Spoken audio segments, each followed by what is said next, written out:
proportion of people who should be driving at an optimum that minimizes the total expense of the commute between the different modes of buses and cars.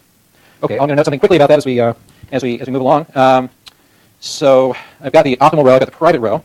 Oh, how long is in the private case? How long are people spending commuting in the private case? In the private case, it costs an hour of time to take the bus, and everyone's indifferent between taking the bus or driving, and the only cost is time. So we're choosing a proportion of people that makes the driving time exactly 1 hour. So everyone's taking 1 hour to commute in the private case. Everyone just chooses whichever the fastest commute is going to be, because the only cost is time. Now, in the social case, what's the optimal amount of time? Let's go ahead and work that out. So we know the time for an individual is just phi times rho star squared. That's the amount of time we're going to spend. In this case, rho squared is just 1 over 3 phi. So phi times rho squared here is equal to just phi over 3 phi, which in turn is equal to 1/3. So what does this tell us? This is in hours. So that implies that people who are driving in the optimal solution are taking 20 minutes to complete their commute.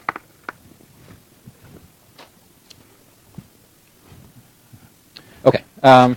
Is that clear? So go ahead.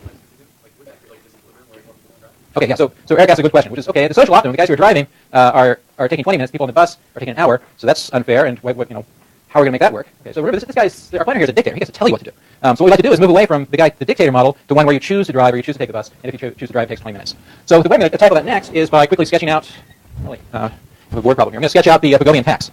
And so the way I want to do that here is to think about a Pigovian, not really a tax, but a Pigovian toll. So think about needing to pay a toll to get over the bridge. And so the way we're going to characterize that thing is by finding a toll here. That'll solve this problem by equating the private cost of driving, which is phi times rho squared times w, to the social cost, which we said is going to be 3 phi times rho squared times w. These are the social costs. And the way we're going to do that is just by charging a toll. So we'll have a tax tau, which we'll collect on the bridge or something like that. And just subtracting here, we can see that tau is going to be equal to 2 phi times rho squared w. That's just subtraction.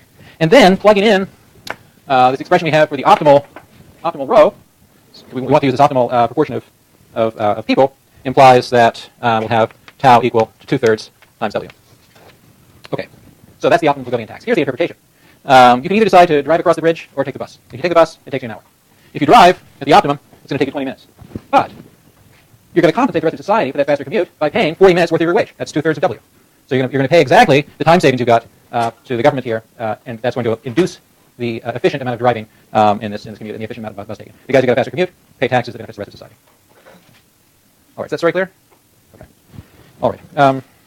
I have some notes. The next thing I wanted to do, but I'm basically not going to have time to do it, was to think about a case that allowed for heterogeneity. So we had different people who were driving, some who were high-wage people and some who were low-wage people. I'm just going to talk about the results there instead of working through it. So if you allow for heterogeneity, we have workers of two types, high-low and low-wage. There's some questions we can ask about this. The questions are, who's going to take the bus? How is it going to affect the proportion of people who take the bus? What's the Pigovian tax going to look like in this case? Okay, so those are all good questions. Here's some short answers to it. So with heterogeneous wages, so we have high-wage earners and low-wage earners, just two types here. The Pigovian tax is going to influence the composition of people who drive. And the reason is because the time savings for a high-wage earner, so if the guy who has a high wage is saving 1/3 of an hour times w if he drives instead of taking the bus. And so if he has a high wage, that's more valuable to him than more valuable to a low-wage guy. So the rich guys are going to tend to be drivers, and the poor people are going to tend to be taking the bus. We can say something a little bit sharper, but there could be some mixture. Something a little bit sharper we can say about that is this. If there's any high-wage person who's taking the bus, then no low-wage people are taking the bus, or driving, excuse me. So the moment we might have some high-wage people and low-wage people both taking the bus. If that's the case, then no low-wage people are driving. Conversely, the case here, I want to say here, if the total number of high earners is smaller than that row, then those guys will all drive, and then some of the low-wage people will drive as well. So we can have some mixing as well. So this is an efficient outcome. This comes back to Hillary's question. This is an efficient outcome. It's not obviously a fair one. We've got put all the poor people on the bus. The rich people are paying a tax to compensate for the fact they're using the car. That's good. But we haven't said anything about how the tax is being allocated. So we get an efficient solution out of this thing, but not necessarily what we regard as an equitable one. Okay, I'm almost out of time. I'm going to say something really quick here about not quite this scheme, but instead the scheme that's proposed for dealing with congestion in San Francisco, and to suggest a way that a cosine approach to this can yield more fair outcomes. So here's the idea. I talked about this before. So we just talked about a congestion toll for parts of San Francisco. I already said. You can look at a recent study of this here. The idea is if you enter a particular zone in San Francisco, you pay a toll. It's probably connected to your use of fast track in your car or something like that.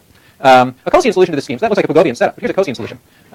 Instead of just having a Pigovian tax on the congestion, what you could do is give a property right to everyone in the Bay Area, perhaps, to enter the zone. And maybe where you live, you get a larger right to do that more often or something. It's not there. But you distribute a property right to enter the city. So it's not a tax. You have a credit or something like that in your fast track account that says, okay, you can enter. So that's an assignment of property rights. The next thing that makes the cosine solution nice, or would make it nice if you can implement it, would be to allow people to trade those rights. So you give everyone this right to do it. I live here in Berkeley. I work here in Berkeley, so I don't need to go to the city very often. So I would be very happy to sell my right to go to the city to somebody who actually works in the city.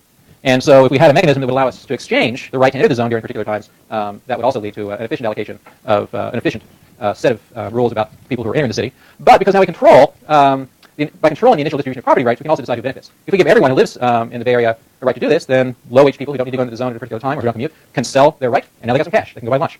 Conversely, the people who need to commute to the zone during business hours are going to pay for the privilege, and they're going to pay the people who have sold that right to them. So we can break up the sort of question of efficiency and solve that problem with a Coase trading scheme like this. We can separate it in a way which is more difficult to do in the Fugovian case from the question of the distribution of rights, because we can hand out the benefits from the scheme ex ante when we do the initial assignment of property rights. Okay. All right, with that, I'm going to stop talking. I'm going to take a moment to see if there are any questions, and then I'm going to pass out some evaluations. So are there questions? Okay, so let me say two things about the evaluations. The first is this. I'm going to pass out two different kinds of evaluations. So there are the usual student evaluations, which are in these folders, and they're going to look just the same as they look if you've taken any other E classes. These are going to ask you to put numbers on them. They're going to say, evaluate the overall teaching effectiveness. They're going to say, how are office hours, stuff like that. So there's going to be numbers. These numbers are important, so take these things seriously. My pay and promotion and general happiness depends on my evaluation of teaching, among other things. So take this seriously, please. There's also going to be space for comments on these forms. And you're free to make those comments on these forms, but I'm also going to hand out some other forms, which I'd like to ask some less generic questions of you. So I'm very interested in learning from you about what I can do to make this course better next year. And so I've got a different evaluation form here that asks some questions that are more specific to the course. Okay. In particular, there's two pieces to this evaluation form. One page is non-anonymous. So I'd like you to put your name on this first page and answer some questions mostly about the textbook. So I'm going to use that to think about the textbook for next year. There's a second page, which I want to keep anonymous. It says anonymous at the top, so don't sign that one. So go ahead and fill that out, answer the specific questions, please, and then tear these apart, rip, and put them in two different stacks up at the front of the room. And then so we'll have three different pieces of paper. One will be the official evaluation form, one will be the anonymous unofficial form, the other will be the non-anonymous unofficial form, and I'm going to ask you to collect all those and bring that to me, please. Oh, you can put these in my mailbox down there in room 207. Yes, that's right. That's good. Okay, so let me finish that by actually passing these things out instead of just talking about it. And I see some of you turning your problem sets. That's excellent. Yeah, that's funny.